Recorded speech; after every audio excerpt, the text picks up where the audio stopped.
Hi guys, welcome back to my channel. So இன்னைக்கு நம்ம பார்க்க போற ரெசிபி வந்து பாத்தீங்கன்னா it's a Indian sweet recipe that is Kaju Katli.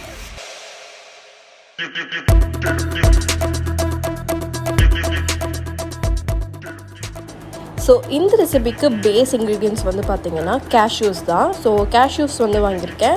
Cashews ஓட sugar, ghee and cardamom powder எடுத்துர்க்கேன். So இப்போ வந்து மிக்ஸில வந்து ஒரு 2 கப் cashew போட்டுக்கிறேன். இந்த cashew ஆட் பண்ணிவிட்டு மிக்ஸியில் பல்ஸ் ஸ்டார்ட் பண்ணி நீங்கள் வந்து கிரைண்ட் பண்ணணும். ஒரு 2 to 3 செகண்ட்ஸ் இருந்தால் போதும். ரொம்ப கிரைண்ட் பண்ணிங்கன்னா ஆயில் செக்ரேட் ஆகிடும். ஸோ ரொம்ப கம்மியாக ஜென்டிலாக 2 to 3 செகண்ட்ஸ் இருந்தால் போதும். ஸோ இந்த மாதிரி பவுடர் ஃபார்மில் வந்துடும். ரொம்ப அரைச்சிங்கன்னா ஆயில் செக்ரேட் ஆகி ஒரு மாதிரி திக்கான கட்டியாக வந்துடும். ஸோ இந்த மாதிரி ஒரு கன்சிஸ்டன்சி, இந்த மாதிரி ஒரு பவுடர் இதில் இருந்தால் தான் போதும். ஸோ இந்த மாதிரி நீங்கள் அரைச்சி எடுத்து வச்சுக்கோங்க.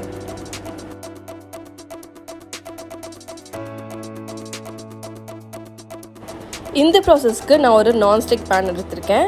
ஸோ இப்போ இதில் வந்து 1 கப் சுகர் எடுத்திருக்கேன். 2 கப் கேஷ்யூக்கு 1 கப் சுகர். எது கேஷ்யூ மெஷர் பண்ணிங்களோ அதே கப்பில் தான் இதையும் யூஸ் பண்ணணும். ஸோ இதுக்கு வந்து 1/2 கப் ஆஃப் வாட்டர், அதுவும் அதே டம்ளரில் தான் நான் எடுத்திருக்கேன். இப்போ வாட்டரை ஆட் பண்ணிக்கிட்டு நல்லா மிக்ஸ் பண்ணுங்கள், மீடியம் ஃப்ளேமில் வச்சு. ஸோ மிக்ஸ் பண்ணோன்னா சுகர் டிசால்வ் ஆகும். ஸோ டிசால்வ் ஆகிற வரைக்கும் வெயிட் பண்ணுங்கள். டிசால்வ் ஆகும்போது ஒரு மாதிரி பபிள்ஸ் மாதிரி வரும். ஸோ இந்த பபிள்ஸ் வந்ததுக்கப்புறம் ஓரளவு திக்காயிரும் இந்த சுகர் சிரப். ஸோ இந்த அளவுக்கு நீங்கள் வந்து இருந்தால் போதும். ஸோ இப்போ இதோட நம்ம வந்து கேஷ்யூ பவுடர் ஆட் பண்ணிக்கலாம். ரொம்ப ஹார்ட் ஆகிடுச்சுன்னா உங்களுக்கு வந்து அந்த கம்பி பதம் வந்துடும், அது வரக்கூடாது. இந்த மாதிரி ஸ்டிக்கியாக இருந்தால் மட்டும் போதும். ஸோ இந்த மாதிரி கன்சிஸ்டன்சியில் தான் you have to add the cashew powder. So grind பண்ணி வச்சுருக்க கேஷ்யூ பவுடர் 1 by 1 கொஞ்சமாக ஆட் பண்ணி நல்லா மிக்ஸ் பண்ணிக்கோங்க.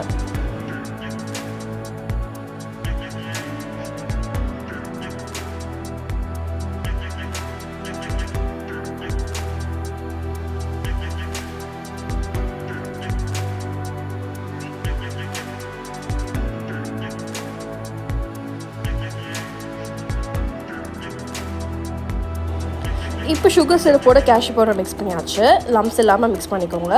இப்போ இந்த ஸ்டேஜில் வந்து கார்டமம் பவுடர் ஆட் பண்ணிக்கோங்க. அண்ட் கடைசியாக கீ ஆட் பண்ணிவிட்டு அகெயின் நல்லா மிக்ஸ் பண்ணுங்கள். ஸோ தட் கீ ஃபுல்லாக எல்லாத்துலேயும் நல்லா ப்ராப்பராக மிக்ஸ் ஆகிற வரைக்கும் நல்லா மிக்ஸ் பண்ணிக்கோங்க.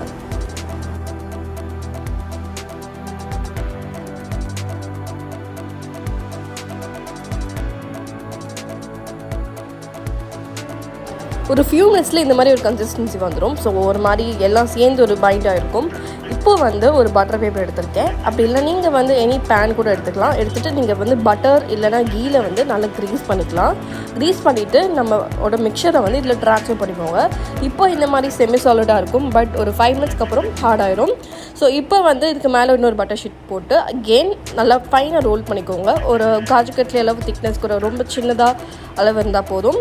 இப்போ வந்து ரோல் பண்ணிட்டு ஷீட் எடுத்துகிட்டு இதுக்கு வந்து எடிபிள் ஃபாயில் எடுத்திருக்கேன். எடிபிள் சில்வர் ஃபாயில், சில்வர் லீஃப்னு சொல்லுவாங்க. இது வந்து அமேசானில் கிடைக்கும். அப்படி இல்லைன்னா நீங்கள் வந்து any Swiggy or any other ஆப்பில் கூட நீங்கள் வாங்கிக்கலாம்.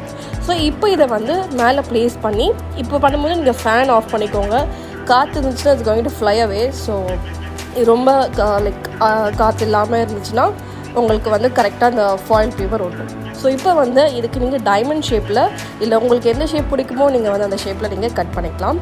Usually kaju katli is in diamond shape. So அதனால் நான் வந்து க்ராஸாக இந்த சைடு ஒரு லைன் போட்டுட்டு அகெயின் க்ராஸாக டைமண்ட் ஷேப்பில் கட் பண்ணிக்கிறேன்.